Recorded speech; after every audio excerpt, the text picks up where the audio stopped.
From the nation's capital in Washington, D.C., the Congressional Report, with your host, Iowa Congressman Tom Latham. This country is based on farms, on small businesses, and creating jobs and opportunities. That is the lifeblood of this nation.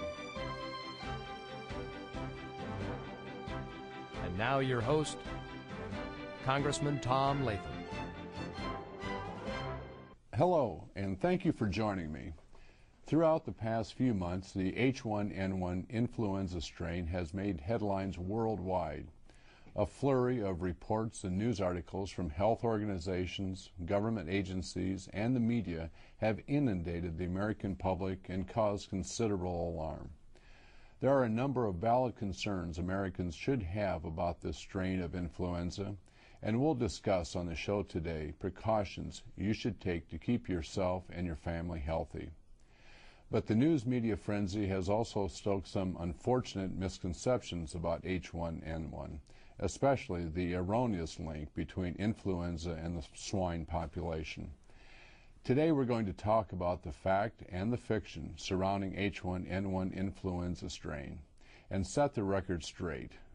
Joining me is Sharon Stanley, Chief Nurse and Director of Disaster Health and Mental Health Services for the American Red Cross. Welcome, Sharon, and it's great to have you with us today. Thank you, Congressman Latham. You bet. What's your background? How did you get into this position? Well, I started as chief nurse about 6 months ago for the Red Cross, and prior to that I've been in public health, local and state, in Ohio, as well as Army Reserve, and served for 34 years, retiring in October of 2007. Wow. Fantastic.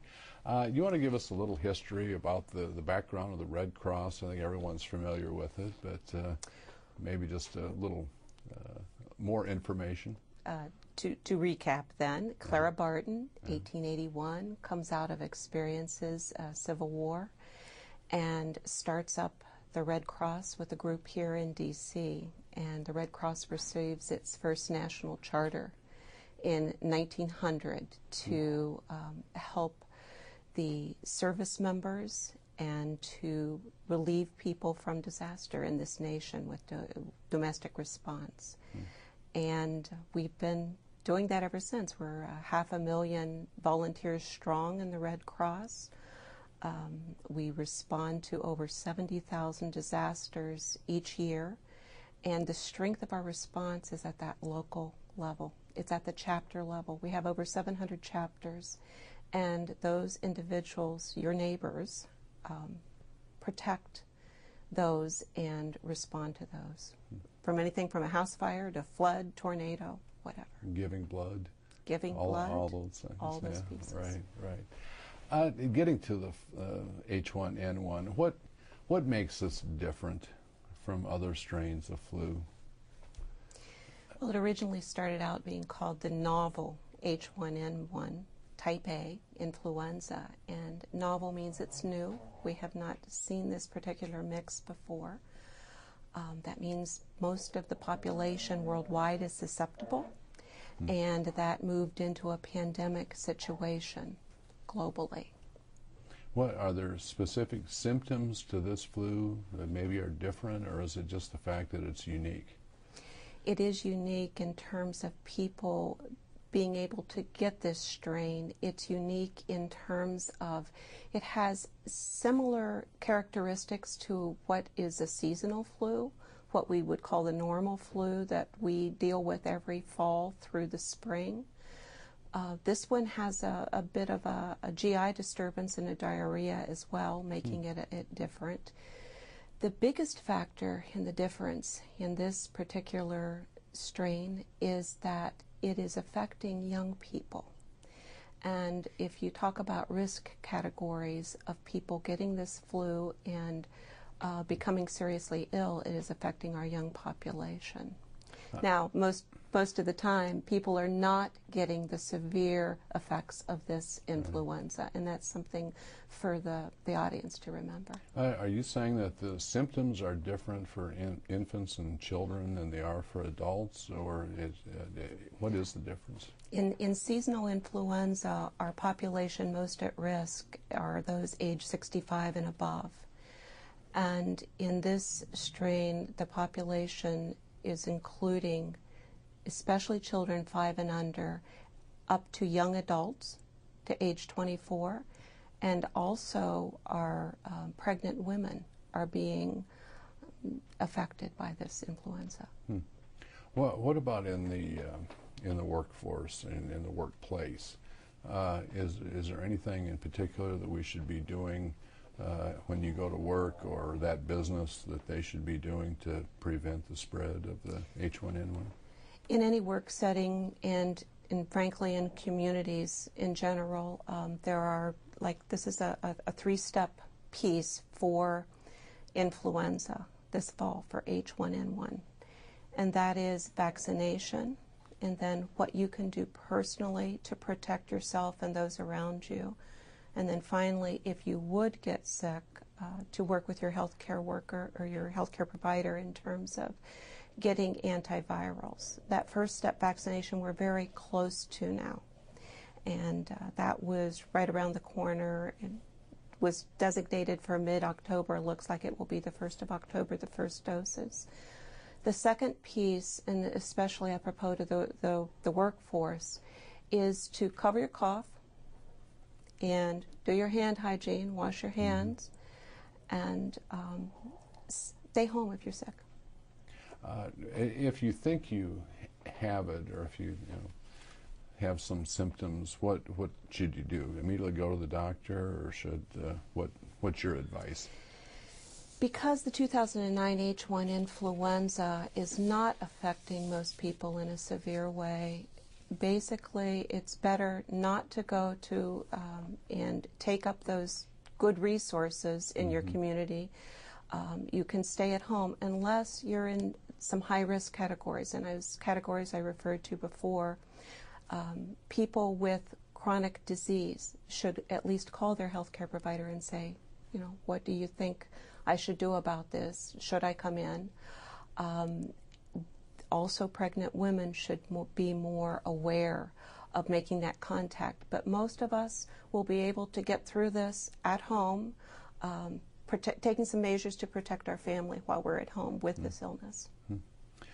How widespread is H1N1? I mean, across the world, are there certain areas that are more infected than other areas, or hot spots around the world? Well, it started in the northern hemisphere the last spring, and as you know, it started in the United States. It moved down into the southern hemisphere where they had their winter season, what you would normally think of as being an influenza season. It's coming back to United States now as a second wave. And right now, for week ending in September, I think it was September 12th, we have over half of our states involved with widespread 2009 H1N1 influenza. And that started in the southeast, where people went back to school earlier, and it will continue through the United States. And is the H1N1 more dangerous than a normal flu?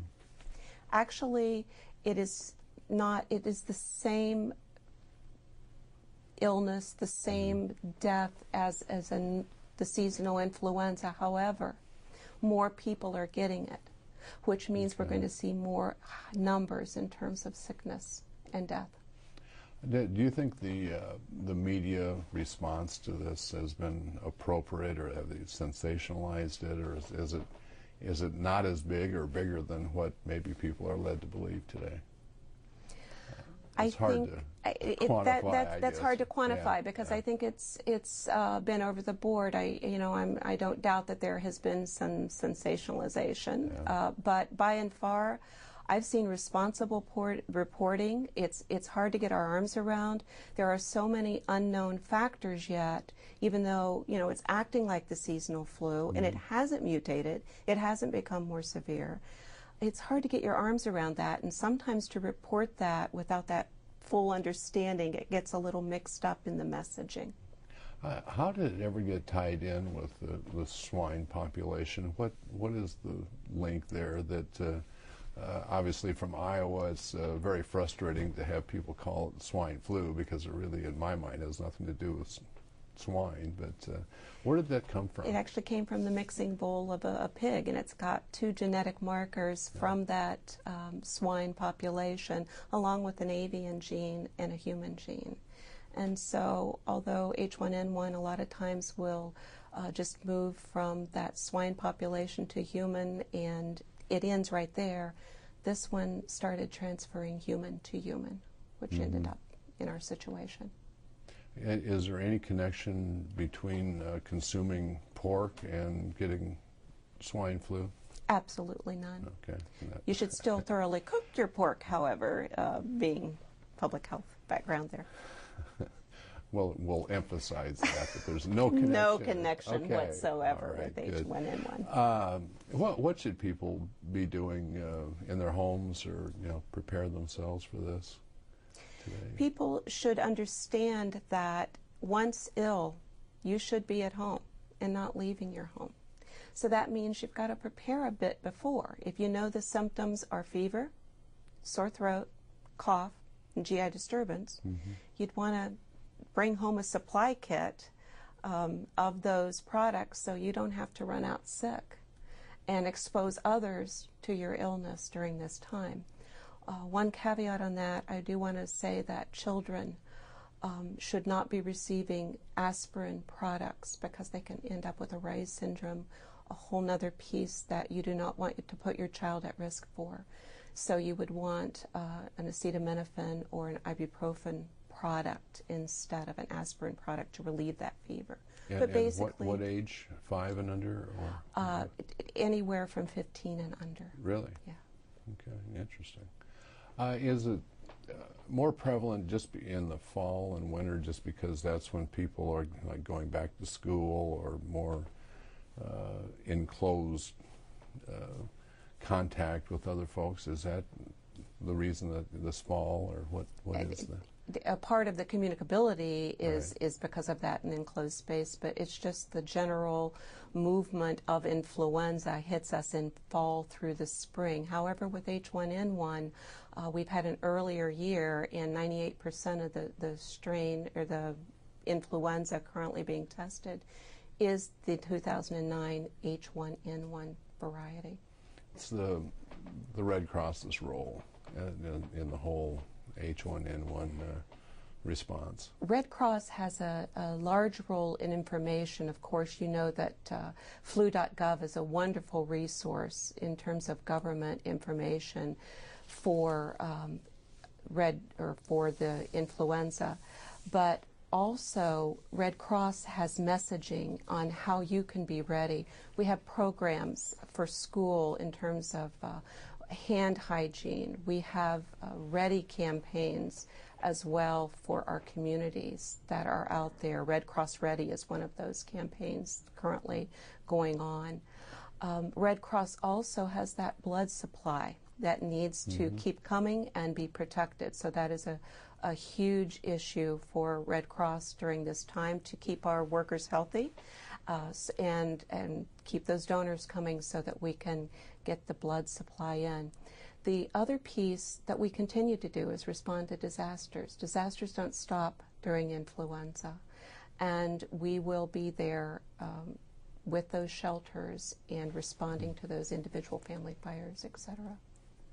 Well, what do you think? Are there estimates out there as to what effect this is going to have globally as far as the number of people dying from H1N1, or is there any way to predict what's going to happen? Is the pandemic going to...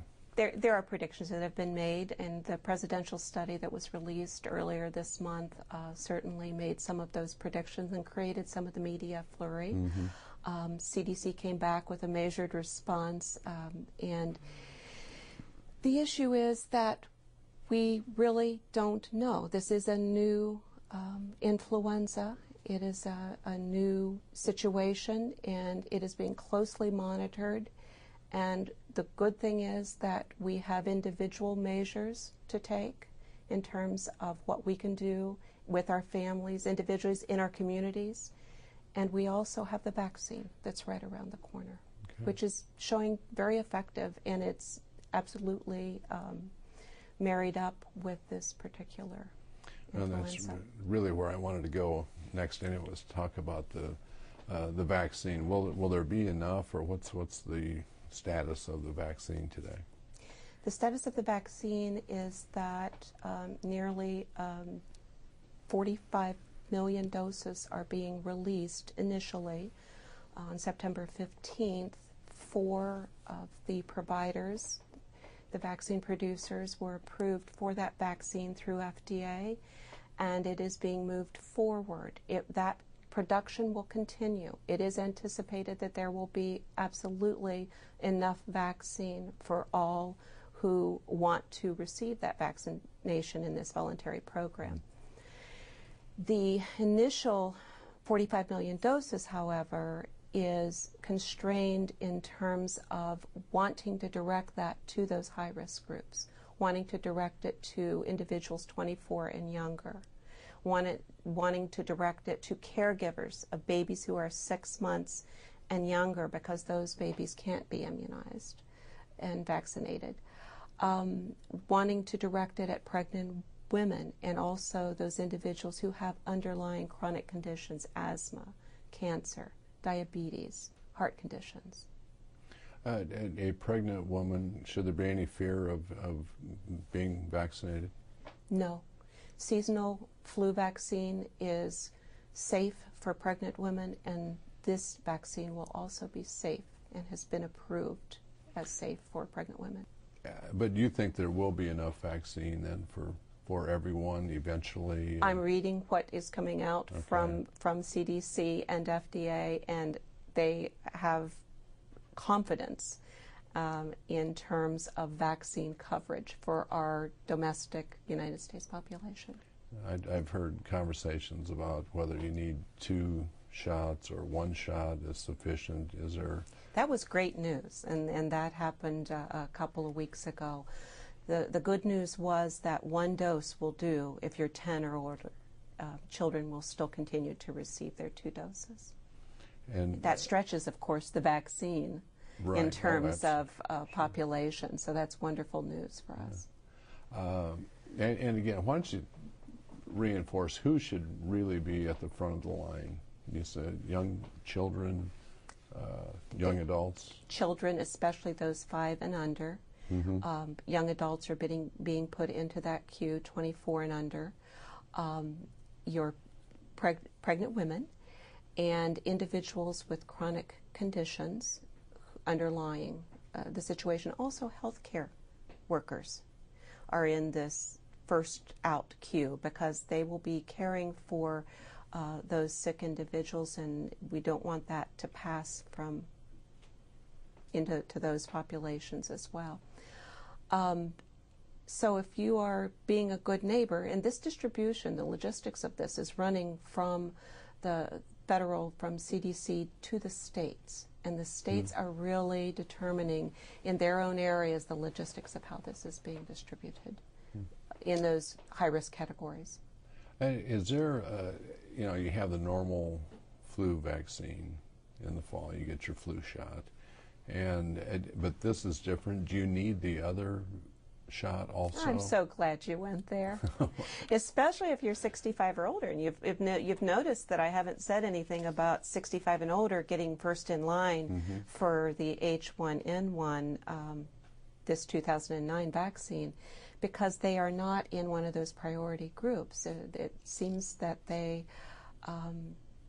have some protection there, and studies are still out as to why that may be. However, for seasonal flu, individuals 65 and older still are at that high-risk category and need to go get their shots. That vaccine is out there now. Those individuals need to go for that, as well as general population. Seasonal flu vaccine, there's no shortage on that. It's out. People need to be getting immunized across the United States for seasonal flu, as well as for the categories within 2009 H1N1. Okay, so no one should make the mistake of thinking if I get my regular flu shot that I'm okay for the H1N1. They're Correct. two entirely separate strains and need to be treated Absolutely, separately. Okay. and you'll be hearing that when you go for your regular seasonal flu shot. This is not going to protect you from 2009 H1N1. Okay. If you start having symptoms, at what point do you, just how bad you feel, or to go to the doctor, or to seek out medical help? Respiratory distress. Okay. If you're caring for a child, if you see blueness around the lip, or chest pain, or fever that you cannot control, or listlessness, or a child that doesn't want to be held anymore, those are the times that you should understand it's time to go, and it's time to go quickly. Same thing for adults. It's that respiratory and chest pain or uncontrolled fever. Those are the pieces that would send you there. You're not getting enough fluids in, dehydration, those issues. Oh. That means that you need to see your healthcare provider. What would the treatment entail? Supportive care. And also, if you have these symptoms and you have that antiviral treatment, either the Tamiflu or the Relenza, within 2 days, then your symptoms can be mitigated or lessened by taking that antiviral medication. That's why it's important that if you have an underlying condition, you're in one of these high-risk groups, that you call up that healthcare provider and make that trip initially, so that you have access to that antiviral, which is a prescription. It's not an over-the-counter. Okay. Are there certain places or college campuses that are more dangerous, I guess, to be around than others, or where would you, is there someone that I guess had an option, should you be avoiding certain contacts? Or mass gatherings in general will not, especially if you've got it widespread in your area, you are going to be breathing the same air. However, you can do some social distancing, and that means 6 foot away. Some of the places we go, we don't have those options of 6 foot distance, but that's some control that you can put, because the droplet spread of the influenza, which is by how it's transferred from person to person, is a 6 foot radius for protection. So you're supposed to have a conversation 6 feet away from each other. It's a little bit, okay. That'll be interesting get-togethers, I guess, with everybody spacing each other out. Okay. Where did this strain actually come from? What's its origin? If you could go into that story, does anyone know for sure? No, but there are a lot of questions. A lot of study has been done. It seems to have appeared in Mexico and ended up in the United States as the primary start point, which was so different from the scenarios that we had planned for in terms of avian influenza, and starting in Asia and working its way around here, and we would do this, do that, have time to prepare. Just kind of an aside, but what happened to the avian influenza? Is there still a threat out there? Is it absolutely real? H5N1 is still out there.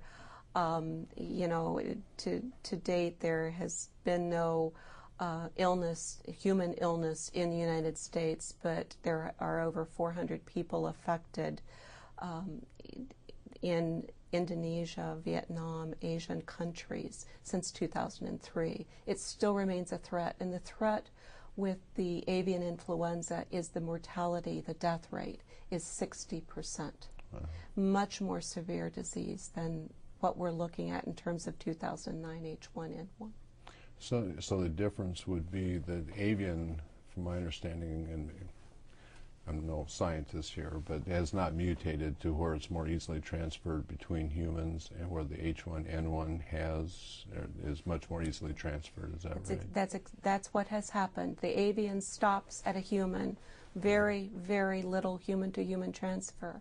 However, if that human-to-human transfer would kick in, like this swine flu has, in terms of human-to-human, then that would still pose the threat that we prepared for and have been preparing for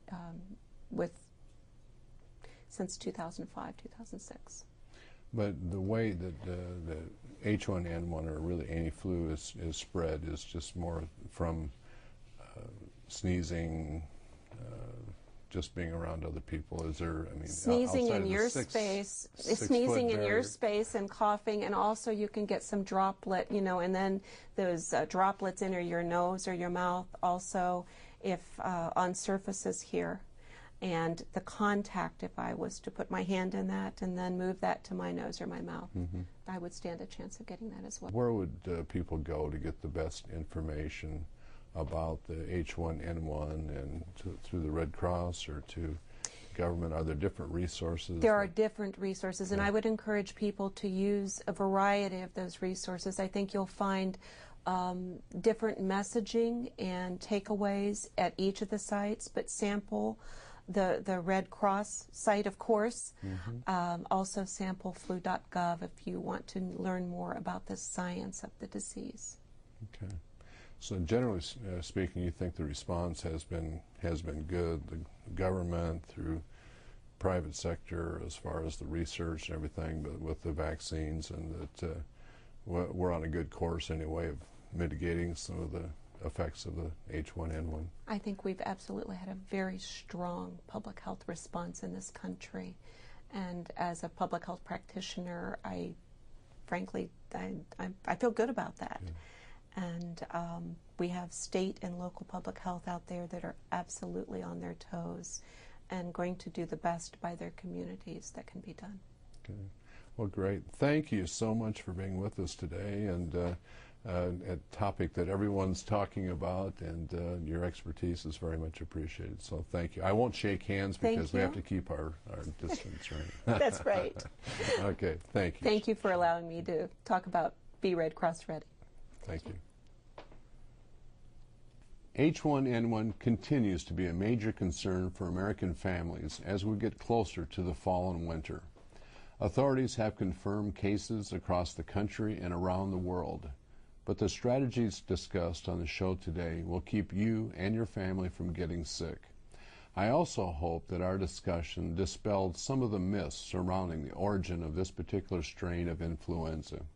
Once again, I want to thank my guest, Sharon Stanley of the American Red Cross, for joining me, and thank you for tuning in.